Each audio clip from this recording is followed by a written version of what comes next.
We just got the biggest Madden 21 update of the year. There's a lot to cover. There's a lot that's being fixed. There's a lot that's being addressed in this update. This is the update that EA does every year around this time where they attempt to save the game by fixing so many issues that they should have been tackling months ago. And whether or not all of these things actually wind up being truly fixed, we don't know until we play the game. Sometimes they're fixed, sometimes they're still causing issues, but there's a ton of stuff here in this update. It's both for current gen and for next gen. Some of them have different fixes for each console generation because the games do play a little bit differently. So there's just a lot to cover today. If you're new to the channel and you never want to miss out on any of these updates, especially going into Madden 22, we're going to have a lot of news on that soon and the new NFL 2K game. Make sure to subscribe, turn the bell icon so that you never miss any of these uploads. Less than half of you that watch the videos aren't subscribed. Maybe you didn't know that, but that's what the data says. So just throwing that out there for you. So there's a ton of stuff going on in this update. A lot of coverage fixes, man defense, zone defense. There's locomotion and pursuit improvements, which I like to hear. There's blocking improvements, which I also like to hear. So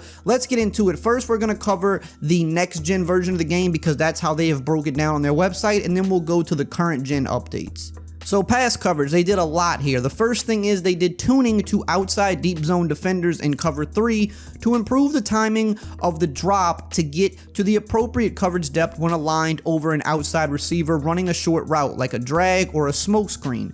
This adjustment will allow them to get deeper and play any deep routes coming from the slot. So a big issue that Madden has had for years, but next gen is having this issue very big, and it's one of the reasons why you can just like throw over any coverage is because it's so easy to kind of pull those deep zones on the boundary. It's easy to kind of like pull them down with any type of underneath route. They don't get into their drop and kind of bail into their zone quick enough. So that is a good fix. They also did tuning to outside deep zone defenders in cover 3 to reduce the frequency of jumping inside to cover an out route from the slot, allowing an outside receiver on a streak or a fade to get behind them. The outside deep zone defender will now keep his width and continue to leverage his zone drop accordingly. So another similar situation is just easy to run by these guys because they could easily get distracted by other routes. They also fixed an issue causing receivers to sometimes run into the back of a slower defender playing a deep zone assignment, leading to an avoidance animation disrupting the route. They also updated cover 4 quarters to use more man matching principles against trips formations and improved transitioning from zone to man when matching certain vertical routes. They fixed an issue causing deep zone defenders in cover 4 quarters and palms to let streaking receivers run by them on the outside. Now the defenders will backpedal and transition to turn and run with the correct timing. They also did tuning to cover 4 drop to better cover deep post routes by improving deep zone anticipation of vertical routes, moving to the middle of the field to reduce the likelihood of big plays over the top of all deep zone defenders. So this is something I've been talking about since the next gen version came out, why no one was wanting to play it. The zones were so bad. Like everything that they've listed so far is just an example of how easy it was to get behind deep zones, whether it just was a streak, a fade, a deep post. They just did not react to anything, didn't matter the coverage. So it sounds like they maybe finally fixed that, which is definitely a good step for the next gen version of the game. They also added logic to make the reaction of linebackers and man coverage more authentic when covering a running back in a block and release assignment. The LBs will now have an option to either trigger a pass rush and transition to a QB spy assignment when they see the running back block, and the timing they use to make the decision will be scaled by their play recognition rating. They also fixed an issue causing cornerbacks to instantly rush the passer when playing man coverage on RPO screen plays. That was definitely another big issue that was going around pretty heavily. They fixed an issue causing all the underneath zone defenders to break out of coverage and rush the quarterback when he rolled out of the pocket, even if he was not close to the line of scrimmage. They also did some tuning to improve jam and press criteria so user-controlled defenders will be able to trigger the appropriate animations for all angles and situations. So now we move on to tackling and blocking. It says here they fixed an issue allowing an exploit blitz with nickel corners in contain assignments. New logic and movement has been implemented for pass blockers to better react to this exploit blitz, which is most commonly run out of formations like dime 1-4-6. I mean, this has been an issue for multiple years now, so I have to see this one to believe it. But I mean, it contain blitzing from cornerbacks in the slot. I mean, that's been an issue for a while now, and hopefully it's finally fixed. But that just should not have taken this long to get under control.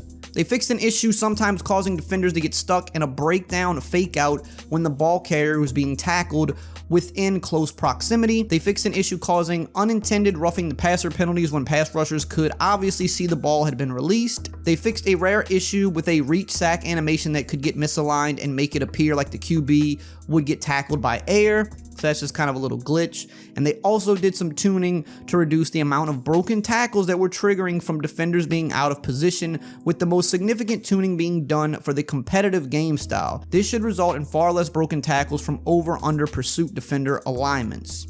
Next, we've got some locomotion improvements, and the first thing here is they did some tuning to reduce the steerability while in truck animation. So basically there's like an air truck glitch that's been in the game where if you do a truck animation with certain players, they kind of get like a little bit of a speed boost and it makes them harder to tackle as well. So I mean that should have been fixed long ago, like most things in this update, but it is fixed now. They also fixed a rare issue causing ball carriers to get stuck in the running assignment and run out of bounds, fixed an issue causing defenders to sometimes use the option quarterback carry style when switching ball hands after the interception. They fixed an issue causing defenders to sometimes hitch in the transition of pre-play during play movement and pass coverage. They also fixed an issue causing tight ends to sometimes slide on the cut when running cover routes against certain coverages. Now we got some ability fixes here. Still waiting on new abilities, but we got some ability fixes. First one here being they did some tuning to allow players with the reach for it ability equipped to be able to trigger successful pylon and first down marker reach tackles for competitive game style. I don't really like this personally. I know a lot of people probably do, but the whole point of reaching the ball out, like that's something that any NFL player can do. It's not something that's difficult. You shouldn't need an ability to be able to reach the ball out. Like to me, that's stupid. But I get why other people like this, because the reach for it kind of animation in Madden, like a lot of things, is very like predetermined when it happens randomly. And it's a difference between, you know, converting a fourth down and getting a turnover on downs, and a lot of people don't like that. I always said from the beginning what EA should did with it should have been a user triggered thing. You could trigger it a certain way by pressing a button, but there should be some risk to it as well. The game just deciding when to do it is what makes people not like it, because it just makes the game more random. So now they've taken the randomness out and said, well, you need to actually pay for an ability to be able to do it. I don't like any of it. Like for all that, just take it out of the game. I don't care if you're the worst player in the league. You have the ability to reach the ball out. Like it's a common football move that anybody would do. So I don't know. That's my thoughts on it. Now that's most of the notable next gen fixes. Let's get to current gen Xbox One, PS4. A lot of gameplay updates here, not as much as the next gen version, but a decent amount here. It says that they fixed an issue causing the tight end to stay in his 3-point stance after being motioned in the slot on running plays out of gun doubles formation. So that was a glitch that they had in the game. They fixed the visual issue allowing the in-game indicators to remain visible during the entire play when using the blitz radar and threat detector abilities. They also fixed that on next gen 2. I forgot to mention that one.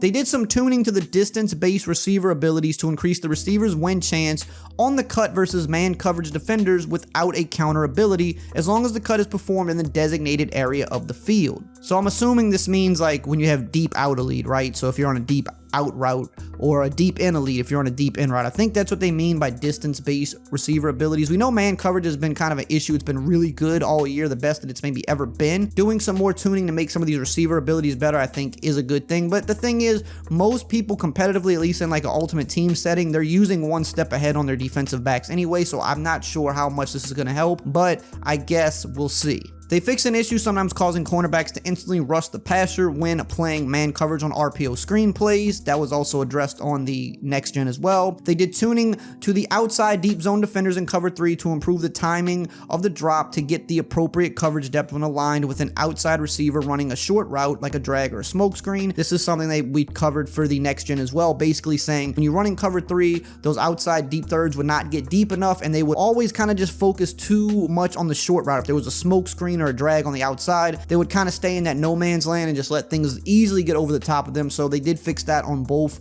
versions of the game, which is good. They fixed an exploit allowing the offensive user to manipulate man coverage defenders by using motion directly after a hot route. This was definitely a big exploit in the game with certain types of motions where you could literally just get people wide open. It was kind of a necessary evil in some ways though, because of how good man coverage, especially with abilities, has been, and they haven't really done much to fix that. So it was kind of just a workaround for the fact that it was just so easy to just kind of set it and forget it. on defense, but that has now been patched. They also fixed the same exploit blitz with the nickel corners and the contain assignments on current gen as well, like the big dime 146 stuff. So now there is the logic and movement improvements for the blocking, which again, I need to see it to believe it, because I've been hearing for years that they've fixed this and it just still keeps somehow creeping back into the game in a big way. But that is the update for today. Hope you enjoyed this and found it helpful. Subscribe if you're new, and as always, I will see you guys next time.